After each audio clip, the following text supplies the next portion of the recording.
glad to see that doesn't have a buzzer at the end. So good evening, everybody. I am Tanner Schmidt with the Associated Builders and Contractors. Thank you for the opportunity to speak with you.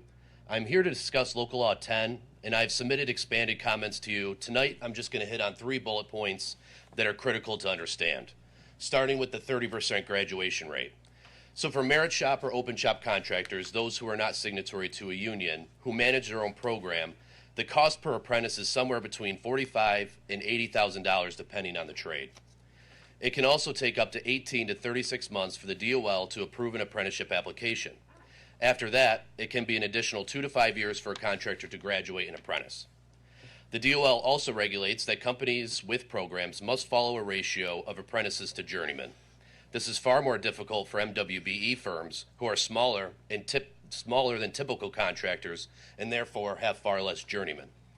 Depending on the type of work that you perform, the ratio can be as little as 3 journeymen for each apprentice to as much as 7 or 8 per one. Due to the ratio of apprentices being so high, these businesses may only have 1 to 2 apprentices enrolled at any one time. And should one of those apprentices leave, the contractor must start over. What's also unclear is, does the 30% apply to only registered apprentices or to apprentices as a percentage of the total workforce? Our second point relates to the type and scope of work requirements. When you apply these type and scope of work requirements, you force non-union contractors to have multiple trades to bid traditional heavy highway and bridge work. As I said in my previous point, it is extremely costly, and type and scope of work is incredibly prohibitive because of the ratio dictated by the DOL.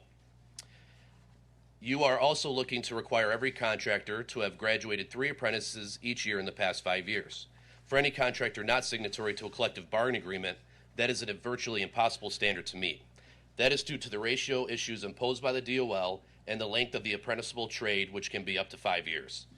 This is particularly true for contractors that have recently obtained a state-registered apprenticeship program to meet your previous standard. These are contractors that for decades have worked on behalf of Ulster County and its taxpayers. If you could wrap up your comments. Perfect timing.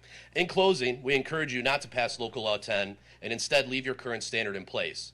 In fact, we would even ask you to explore the impact your current standard has on the number of bidders and the cost of public works for residents of Ulster County. Thank you.